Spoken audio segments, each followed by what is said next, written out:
CramerSez. Welcome. My name is Kramer. This is the CramerSez Project. We are going to do something a little bit different tonight. What I want to talk about tonight are these tariffs. We're hearing all these tariffs are bad for us. All these tariffs are so terrible for this nation. We shouldn't be doing this. It's going to destroy the world. Who's saying that? The people that are going to lose money here and the people that are going to lose money there. The tariffs don't matter much to you. They don't matter much to me in the long haul because they're not going to be there that long, or they're going to be equaled out. The whole thing is about getting prices equalized. You see, what's been happening for the longest time, in fact, my entire life, is that jobs have continued to be bled out of the United States into third world nations. Why? Well, because it's cheaper to produce goods in third world nations because people will work for slave labor. They'll work for slave wages. That's exactly what we've seen over the last few years. Jobs going to Mexico, jobs going to Canada, places where people will work cheaper or the money is cheaper. Canada, the money is cheaper. So you have to ask yourself, why would Trump do this crazy thing that's going to destroy our economy? That's all you're hearing. Trump is destroying the economy. Trump. Now, the markets are recorrecting. If you saw Marco Rubio's explanation, he's spot on. The markets are recorrecting because the financial world has been upended. The people that have been robbing us blind can no longer just do that. They're going to have to be a little bit smarter. So one of the things I wanted to talk about is in the last, it's just been a few days since Trump announced these Liberation Day tariffs and said that he was going to liberate the American people, and it's happening already. Now, the mainstream media will not talk to you about this. They won't tell you the benefit of what's going on. All you're going to hear is about the pain. And what I want you to keep in mind is that as other nations levied tariffs on us time and time again, 30, 40, 50%, or they completely blocked our products from their country altogether and then expect us to allow them to come trade freely, this is what Trump is fixing. Listen, we don't care that you trade here in the United States, and we don't care that you charge a 10% tariff on the stuff that we ship to you, but we're going to do the same thing to you. Now, until you open your markets, and until you allow us to trade freely with your people and compete on a true global scale, well, we're going to have to act as protectionist, just like you are. You see, that's how you get past the bully on the playground. I've said it time and time again. Life hasn't changed since the playground. Bullies only understand one thing: another bully in their face, telling them how things are going to be, and to either get in line or get ready to fight. Well, nobody's going to fight here. We've already seen what's happening. The tariffs are getting the result that we want. The first thing, India considers significant tariff reductions. India is reportedly prepared to reduce tariffs on 55% of U.S. imports. That's huge. Did you hear Joe working on that? Did you hear anybody trying to get that cost down so that we can get more goods into these markets? No, you didn't hear them talking about that. What you heard them talking about was how bad you were. How terrible you were as a Christian or a Catholic or someone who wants answers to what's really going on. You're the bad person. They turned those systems inward to look at you. They weren't worried about working on this stuff for you. It doesn't benefit them to benefit you. For the first time in my life, a president is coming in and doing exactly what he said. And what are the Democrats doing? What are the rhinos doing? What are the deep staters and the bureaucrats doing? They're all moaning and groaning and complaining. Why? Because they've been feeding off the tit for so long, they can't help themselves. Elon Musk put it best that the biggest pigs squeal the loudest. When you remove their mouth from that trough or that teat, the first thing that they do is they start crying and wailing. Oh, give it back to me. Give it back to me. Why are you taking it away? It's so unfair. And they call you the bad guy, as they've been sucking like a vampire off of the American system for years. The American people are done with it. That's what this election was about. It was a referendum. When you've got 68% of the nation saying that the Democrat Party is headed in the wrong direction, we've got problems in the Democrat Party, but not as the nation, but for them it's a problem. Why? Because for so long they've been in control. It wasn't until I was a kid, a young man, that I saw Republicans come into power in this nation. It was Democrats my entire life. They had a clean sweep. They could have fixed all of this, and they didn't. What they gave us is Medicare and Medicaid that is being defrauded on a regular basis. They gave us the insurance system that we currently have that no one can afford. When I was a kid, you had your doctor come to your house. If you were really sick, you went to his office. If you were really sick, you went to the hospital. They don't do that today. No, somehow that is too inefficient. So we have what we have. We have a system that is unaffordable, unattainable, can destroy your life if you catch a minor disease. Well, Kramer, are you advocating for universal? No, I'm advocating for what it was like when I was a kid. When my parents paid $1.71 a week for insurance, something along those lines. It was crazy. My dad made $1.71 an hour in 1970. And his insurance was 1 hour's worth of work a week. 1/40th of his pay is what he had to give up. How much are you paying for insurance? Now, if you have a job at a large company, it's probably being subsidized by your business. In fact, by law, it has to be. I know because I had a company, and in my company, we had to supply insurance to our employees.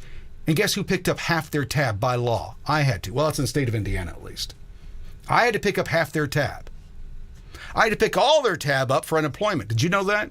The unemployment tax is a tax on businesses. We pay it regardless if we fire anybody or not. But if we let somebody go and they go turn us in and say, hey, he fired us, we've got to justify why we fired this lousy fucking employee who now wants to suck off the tit of unemployment for a while. The tariffs are working, folks. Here's another example. Vietnam offers 0 tariffs on U.S. goods. Details. Vietnamese leader Tu Lam has expressed willingness to cut tariffs on U.S. products such as cars and gas to 0 if a deal can be reached with the Trump administration. 0, no tariffs. We export our goods. They go out there into the hinterland and we get to sell them without being taxed by those governments. As you read in the Chiron here, if tariffs are so bad, why is everybody else charging us tariffs? They serve 2 purposes. Well, they really serve 1 purpose. But the 2 purposes that they serve is to generate income for the government that's levying those tariffs, and also to protect the industries of that community or of that country. That's what they're for. Now think about that. We can't put tariffs on our goods. We don't want to protect our American jobs. That's what they're saying when they say we should levy tariffs. Well, Trump's doing it wrong. How would you know? You haven't done it. You haven't used these weapons to be able to get what's best for the American people. You're thinking about these other countries and these other businesses, the other shores around the planet. We couldn't give a fuck about them. We're concerned about us here at home. I'm sure that some dude on a foreign shore has had a bad life. That's his lot. I can only help him so far. But I care about me and mine first. And if you're telling me that you're more concerned about this dude on a foreign beach or in a foreign cornfield or soybean field or farmer, whatever, you're more concerned about him than you are the American citizen, then you're a traitor, sir. There's no other way around it. If you're advocating for some other nation and some other people prior to advocating for us, we the people, you are a traitor. The tariffs are working. European Union prepares to negotiate. Now, they are talking about countermeasures, but there's not much they can do. Their economy sucks. We are the world's largest economy. We buy everything on the planet. Imagine if we start making shit at home. We don't need to buy French this or British that. We don't need to buy something from the plains of Africa. We don't need to buy something from India. It can be made right here at home. And it works.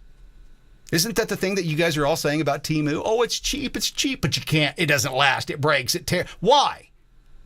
Because it's not American made. Now, America got away for a long time from its Made in America moniker. Not everything made in America is great, but we've got to get back to that.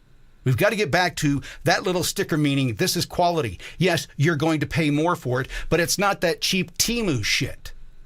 And as consumers, we've got to demand that. We've got to tell these companies that we're not buying their shitty, shoddy goods anymore. We're done with it. And we do that with our pocketbook, our checkbooks. That's how we do it. Japan seeks exemption in negotiation. Prime Minister Shigeru Ishiba is dispatching a team, I think they're already here, by the way, to negotiate with the U.S. Japan is considering bold responses. They're going to do something big, but they would prefer dialogue to reduce or eliminate the tariffs. South Korea plans emergency negotiations. Acting President Han Duck-soo has ordered officials to negotiate with Washington to minimize the impact of a 25% U.S. tariff on South Korean goods. Folks, this is, for the first time in my life, we're hearing and we're seeing a president that's acting in the best interest of the people. He's going to make everything cost more. You think it's going to get cheaper if he does nothing? Haven't you seen where we're going? Folks, let me go back and reiterate what I said earlier about my dad. Back in 1970, my dad worked a job, made $1.71 an hour, put a roof over our heads. We rented the house. We didn't buy that house. But he was making $1.71 in 1970 and was able to feed a family, have a car, pay for insurance, clothe us, all the stuff that we need. Now, we were not rich by any means. We were poor as fuck. But that was on $1.71 an hour. Why now are we demanding $15, $20 an hour for workers? Because our government and the Fed has devalued our dollar to the point that we are now we're looking at slave labor again. We've come full circle. The United States was a third world nation. France, Great Britain, all the developed nations of the day treated the United States in the 1600s, 1700s, into the 1800s, treated us as the third world. It's where they got their cheap produced goods from. That's what made us rich. That's why we understand this process so well. And if you allow the jobs that have been created here to migrate to other nations, see, they're telling you, hey, you got to let everybody in through your border because we're migrating your business to their country, the one they just abandoned. Why? It's cheaper. They'll work for cheaper. Not for long. It all comes full circle at some point. At some point, the bell rings and everybody has to pay. Everybody has to pay for what they've been gobbling up. Ever been to one of those parties or whatever where you think it's you got one price and you find out at the end you paid per plate and you're like, oh my God, I thought it was a smorgasbord and I'm going to have to wash dishes in the kitchen. Let's see here. Australia pursues negotiation without retaliation. Australia says that they're not going to retaliate with new tariffs. They're going to rely on the Australia-U.S. Free Trade Agreement. So they're going to go back to it. Here's the thing. One of the people that said, well, why, if they weren't charging us anything, why would you charge them? Because it's not just tariffs. It's their protectionist activities.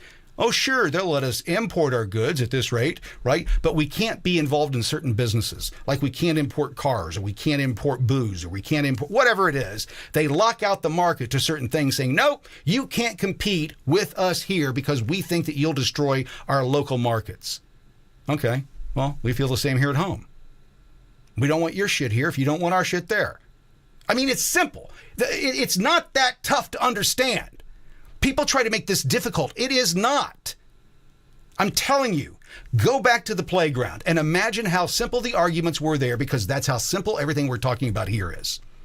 But you don't understand macroeconomics. Really? You're telling me that I don't understand that if they're charging me a fee that I'm not charging them, I'm getting ripped off? You don't? Well, no, it's bad for. How is it bad for us? Well, it makes the prices higher here. It makes the prices higher everywhere. That's the purpose. You're supposed to feel the pain. And when we stop buying their products, they'll go complaining to their people and tell their people, hey, drop the fucking tariffs on the American shit because I can't sell anything in America and I can't pay my fucking taxes here. That's how it works. Trump knows that. Why? Trump's a bully. I keep telling you that. He's the king bully. He understands how to get his way. Why? Because that's what it takes. Joe wasn't a bully. Obama wasn't a bully. Bush wasn't a bully. Clinton wasn't a bully. No, they were all part of the establishment. They wanted you to go along to get along. It's one of the reasons we're here, folks. One of the reasons that we're here is because the names I just listed. For the first time in my life, this is the first president that has taken action to do the right thing for the American people first and screw everybody else on the planet and screw all the people that are making money off of us.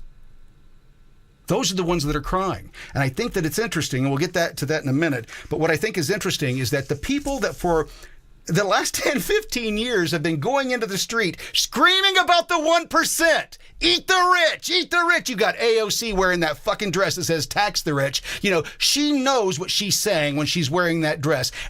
By the way, she's at a ball that cost, what, $30,000 for the ticket to get in? Talking about taxing the rich. That's the duplicity of the Democrat Party. We'll be back in just a moment. You're watching the CramerSez Project. Global news with local views. From the halls of Congress Across the nation. and around the globe. You're getting the latest news and conservative views. You're watching the CramerSez Project. Global news with local views. CramerSez returns after this message from our partners. Introducing Tusk, With Tusk, you get uncensored news and secure browsing. all while protecting your privacy. Choose the news you trust and take control of your internet. Join the free speech revolution with Tusk. Download Tusk today at tuskbrowser.com. The CramerSez Project is back. With global news and local views. You're watching the CramerSez Project. You're watching CramerSez. So we're talking about the tariffs and how terrible they are for the country. We'll do that here in just a moment. I want to talk about the investment since the election. But before that, this Wednesday, April 9th, Amy Nelson is going to join me. You may or may not have heard of her story. Her husband has been a victim of lawfare by Amazon and Jeff Bezos. This is her claim. And his freedom is now at risk. We'll be talking to Amy Nelson and her story about Amazon and Jeff Bezos and the lawfare being used against her husband on Wednesday at 9. Let's jump into the investment. Since the November election, I think it's interesting that we've seen a number of companies, foreign companies, American companies coming in and saying, listen, we're going to either increase or start in investment in the United States. For example, the Taiwanese semiconductor manufacturing company, TSMC, is expanding its U.S. presence with a $100 billion investment in Arizona alone. Now, this was previously announced. So Trump knew this was coming in. They knew that he was most likely to be president, so they buddied up. And we knew about this earlier. This was actually announced during Joe's time. So the investment was coming. But here's the thing. That $100 billion investment was over years. And since the tariffs have been put in place, they've put their system into overdrive. TSMC has signaled in early April 2025 an additional commitment to increase production capacity at its U.S. facilities to mitigate tariff cost on exports from Taiwan. So the guys who are going to be building this facility, they're going to be working overtime and weekends and so on to be able to make this building or make this facility, create it as fast as possible.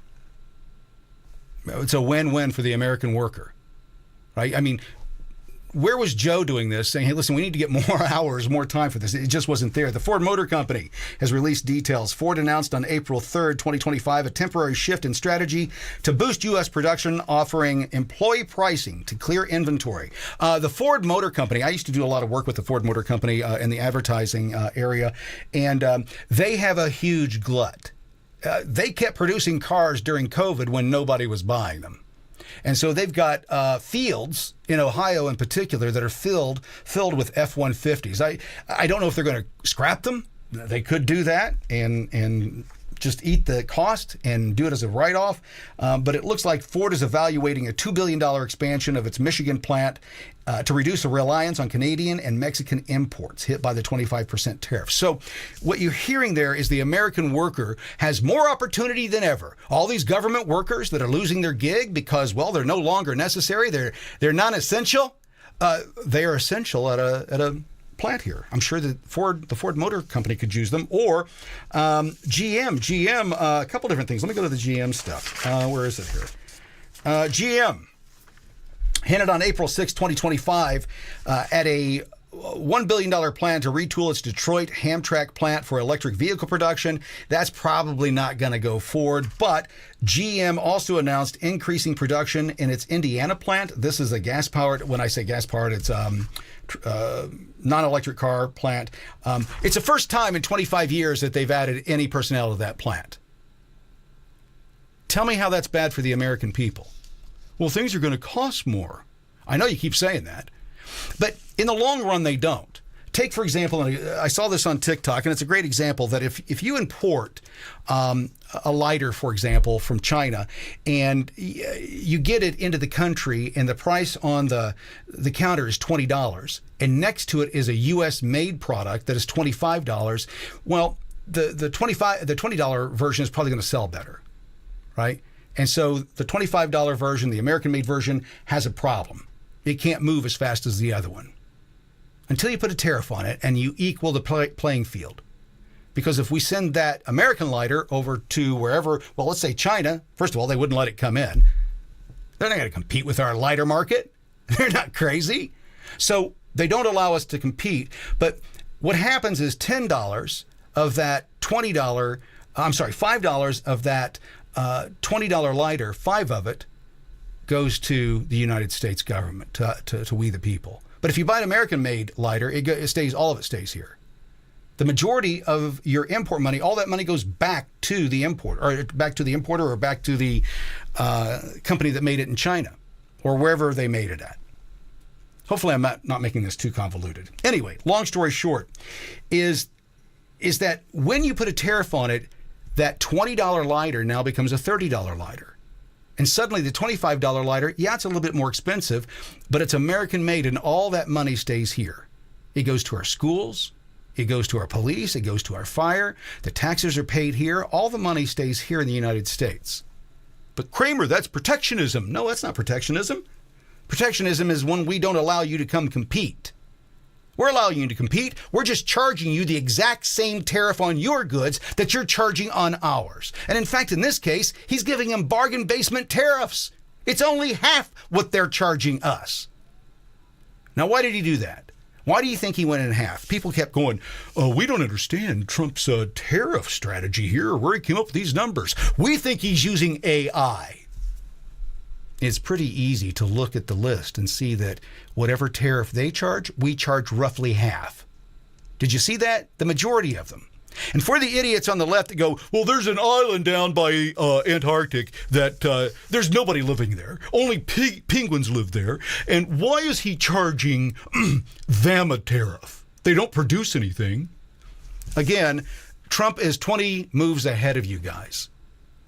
What would China do if China figured out that country, that island that's sitting out there, that they could make somebody rich if that country would allow them to import goods from China to this remote island and kick it back out? Because that's what China would do. That's what any nation would do. That's what I would do. I would find the loophole that allowed me to get by the American tariffs. And so this island down in, I can't even remember what the name, Heard Island, I think it was. That's why Trump did what he did. So you're going to hear the left, they're going to say, well, Trump did this. He put a tariff on an island where nobody even lives. There's a reason why. And just because you don't understand the magic trick doesn't mean it ain't magic. I wish these people would understand, unless you've run a successful business, unless you've negotiated at the highest levels, you have no idea what the fuck you're talking about. You are so far behind, it would take you a year to catch up to what just happened in the last week.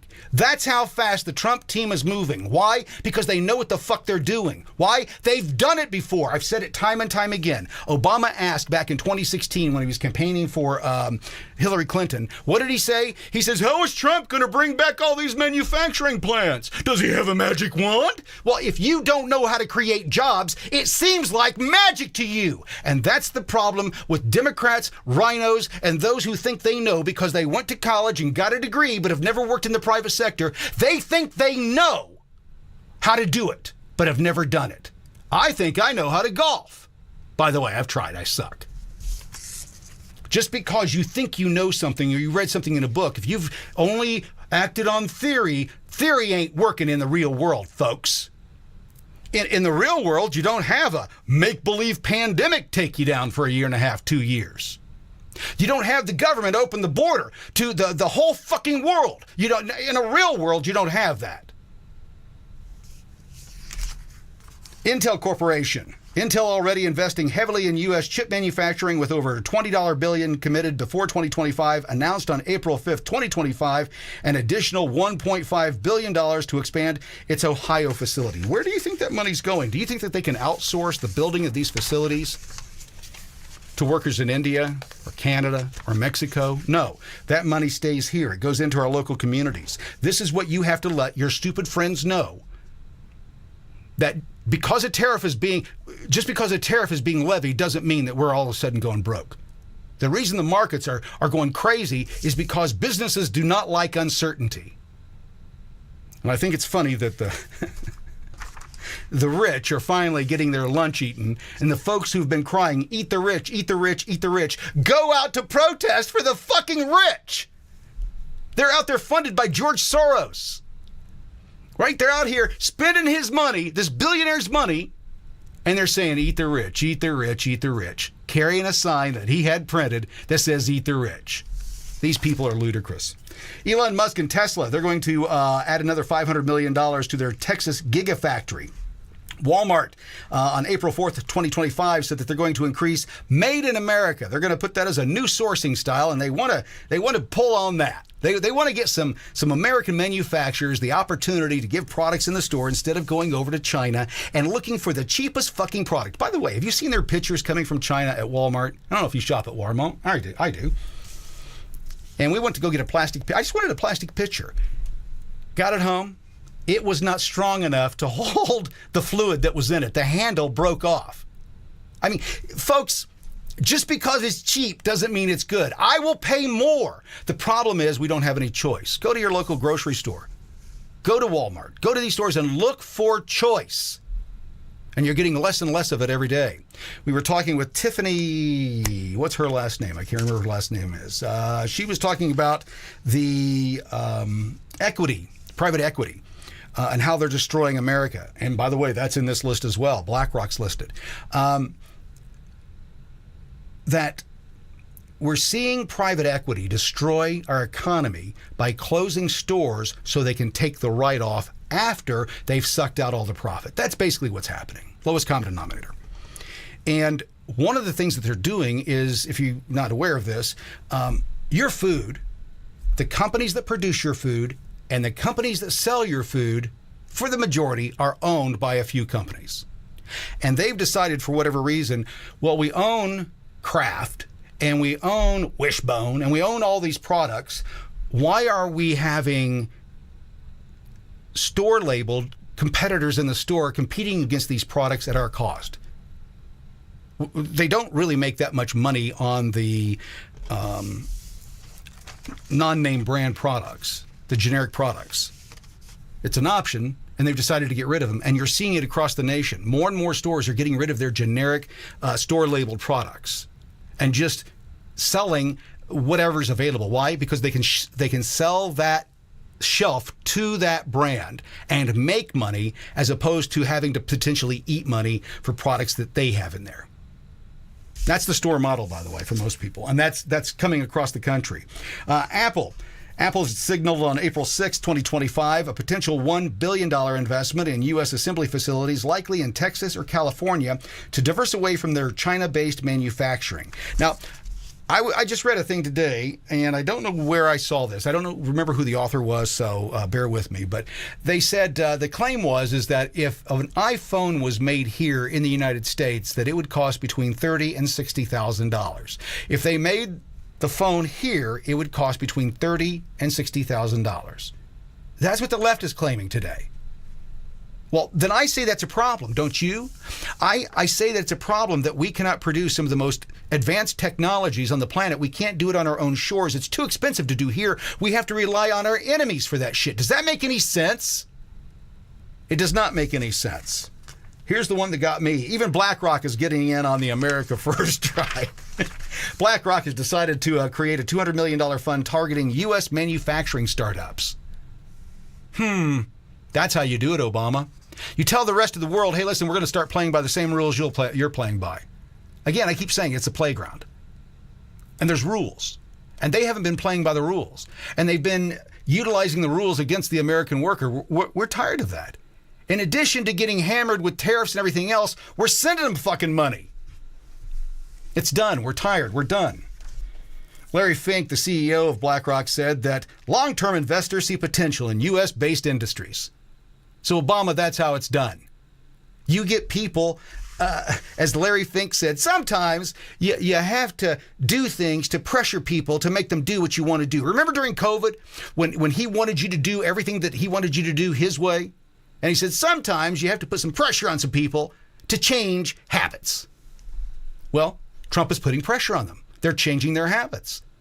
Ain't it rich when life comes back around and lets its dick slap somebody right in the face? I love it.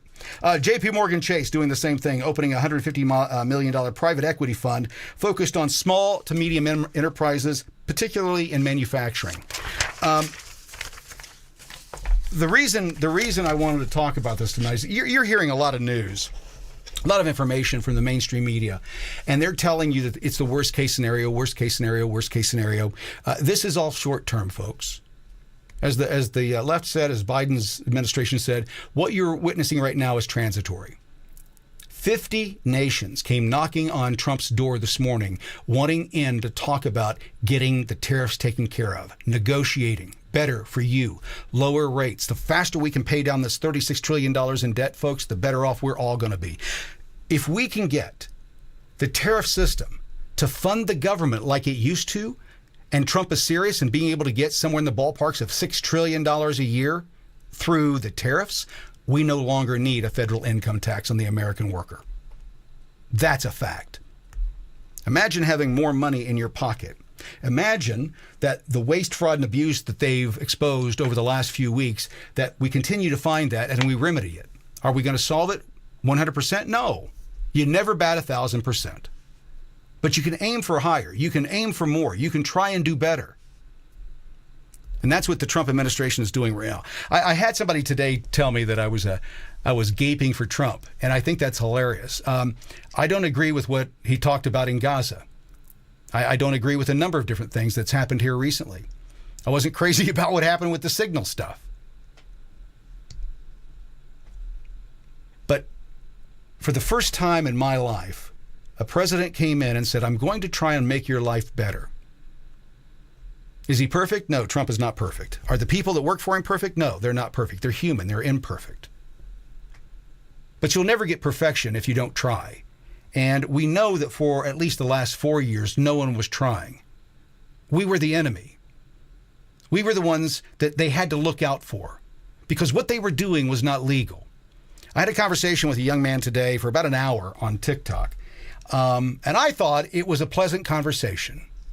He got upset a couple times and screamed and yelled, and I kept calm. I know that's hard to believe, but I kept calm, and I kept asking him. The quote that he made, or the statement that he was making, is that what Trump is doing is unconstitutional. I said, well, show me where it's unconstitutional.